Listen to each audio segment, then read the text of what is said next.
Justice Chavez and Dr. Page, thank you so much for being with us today. Thank you for having me. Thanks for having us. Justice Chavez, you co-chaired this task force of about 24 people, a bipartisan group working on redistricting. Was there a consensus among you that the way we do redistricting now is, to put it politely, not good? Yeah, I think if there was a consensus of anything, it's that we needed to propose something that would fix the existing system because it simply hasn't worked.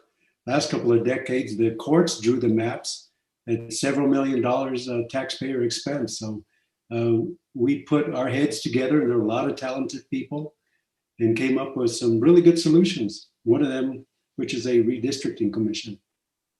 I want to ask you about that, but before we get to it, Dr. Page, tell me about, you had a lot of recommendations. Tell me about some of the ones that you particularly like and think would be effective if they were adopted. Thank you. Well, I came on the commission with a background in geography. So my interests were, how is the final map going to look in terms of representing the communities of interest that exist throughout the state? So my focus was on, the process. How are we going to get the information, either census or other information, that allowed us to draw districts that were representative of the voters living throughout different areas of the state. So that was my primary interest in coming on board, is make sure that the communities of interest, however they're defined by culture, language, concerns about whether the area was represented because this is a common economic zone, was primary reasons for my involvement. I also represented the Santa Fe branch of the NAACP, National Association for the Advancement of Colored People. And so my interest there was in equity and making sure that communities of color were represented in the final redrawing of the district. I wanted to ask you that because, if for people who've been watching the national news over redistricting the past few times, it's very obviously been used through history to disenfranchise voters of color. And even here in New Mexico, the state has been sued for intentionally or for having the effect of diluting the voting power of specifically Native American voters and Hispanic voters. Is there something more that we can do to ensure that all of those votes count the same? Well, I think one of the steps that we took on the task force was to include the voices of the Native American communities, primarily the Navajo Nation. I think you would agree, Justice Chavez, so that we really understood the interests that they had in this process and the concerns that they've had about being undercounted, if you will, or underrepresented in past efforts to do redistricting. Justice Chavez, some of the lawmakers who were on your task force are sponsoring bills in the legislature right now that would take the redistricting process away from politicians and give it to a commission. For the past few years, we've seen some proposals like this, mostly through a constitutional amendment. How is this idea different? For one thing, this is more or less an advisory commission, and so the legislature still has a role to play. They will have appointing authority, and they will also select from 3 to 5 maps that the commission draws for the congressional seats, the state house, the state senate, and the public education commission. That's how it's different. It doesn't mean that in the future we won't pursue an independent commission that acts independent entirely from the legislature, but that will require a constitutional amendment, and we can't do that in time for redistricting now in 2021. So what this would do is an advisory board would create the maps instead of just having lawmakers all over the place drawing whatever they want to draw and then kind of hashing it out. the advisory board would present to the legislature, these are your 4 options. Pick from among these. What if they can't decide? Well, we have a provision in the legislation that says if they cannot decide which one to draw, the commission will have identified which one the commission believed most satisfied the requirements of federal law, the Voting Rights Act, preserving communities of interest, etc. And that would then be submitted to the governor for approval. So we have that fail-safe approach because, frankly, the reason millions of dollars are spent on attorney fees and costs is because maps were not drawn, were not adopted. Dr. Page, was there, in the atmosphere of your task force, did it feel very politically divided, or did it feel like everyone was kind of on the same page? No pun intended there. Yeah. I thought everyone came with some expectations of the process being transparent, at least in the way we worked as a task force. Transparency, that we were looking to ensure that all the voices of New Mexico residents were included in the process of coming up with the maps, as the justice just mentioned. So I didn't sense that there was a divide in terms of some were for more legislative oversight and input versus representation from the broader communities that exist throughout New Mexico. So I think transparency was a goal that we all had in terms of how the process would work, how individuals would be allowed to have a voice in expressing their preference for a map or another type of map. Mm-hmm. Justice Chavez, there's an unusual kind of mechanism in this proposal that gives a little bit of power to the Supreme Court. How does that work? What we did with this is you have to redistrict within the calendar year of when the census comes out. And that hasn't happened in the past because the appeal takes place after the legislature adopts a plan or plans.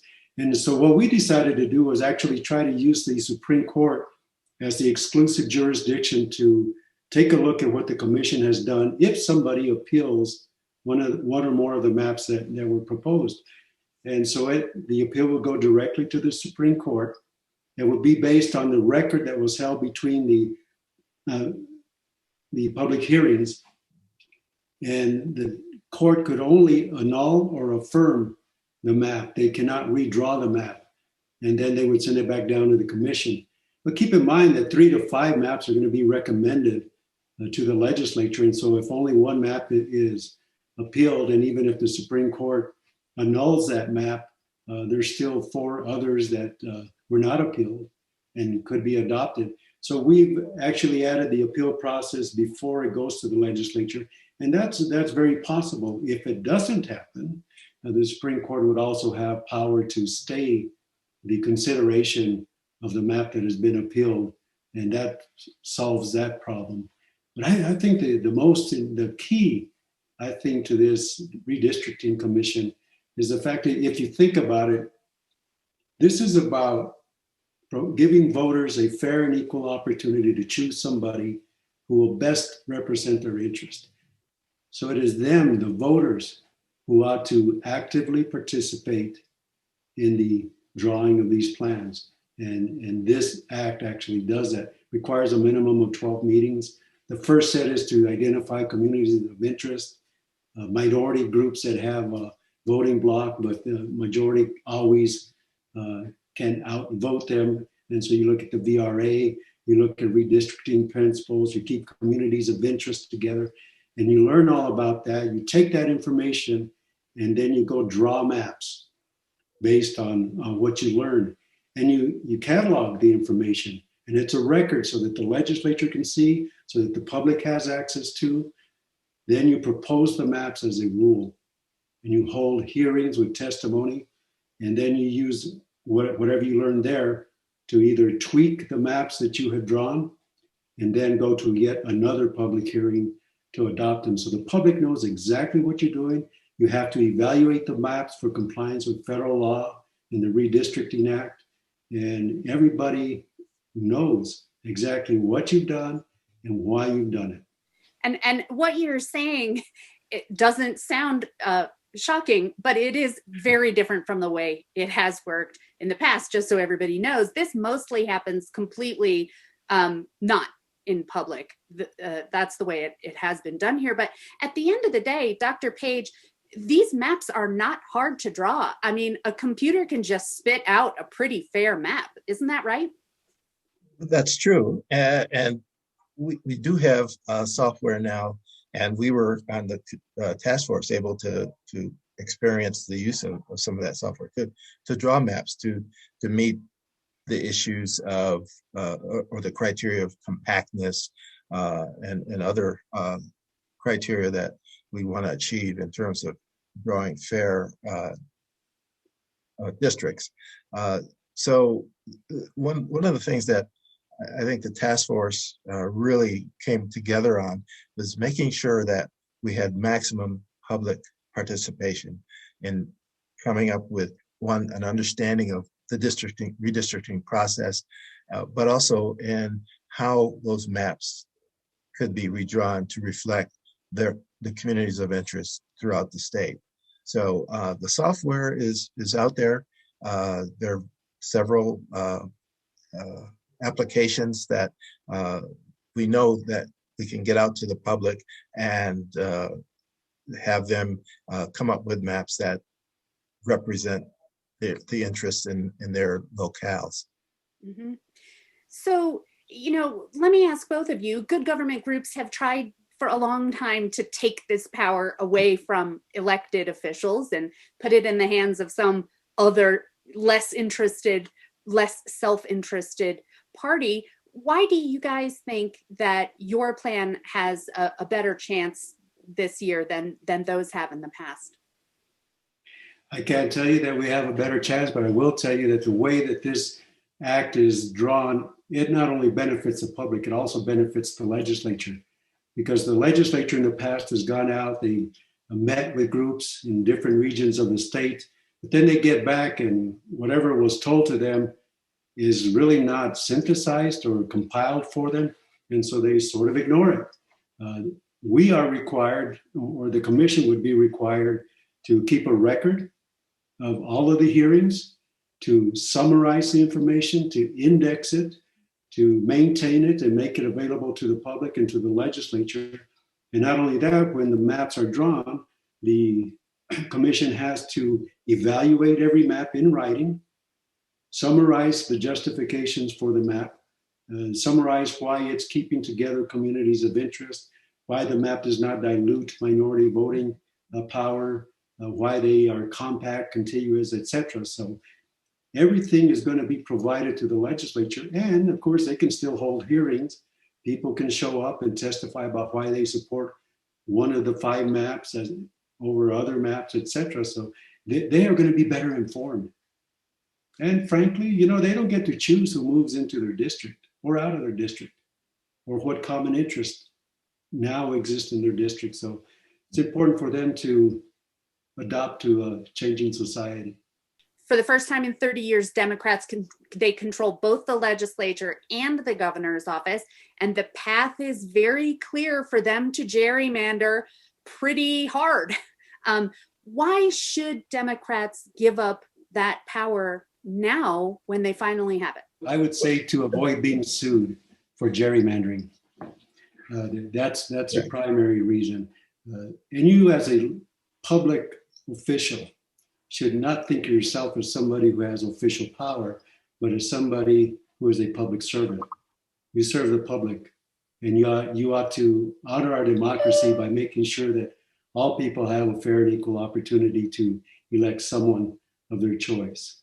That's the only thing we have going for us, and a love for our country, a love for our democracy is what should guide them. And a commitment to the process of voting and access to voting. So, yeah, that's an interesting question, and I would agree with Justice Chavez. Justice Chavez, Dr. Page, thank you so much for being with us today. Thank you. Thank you.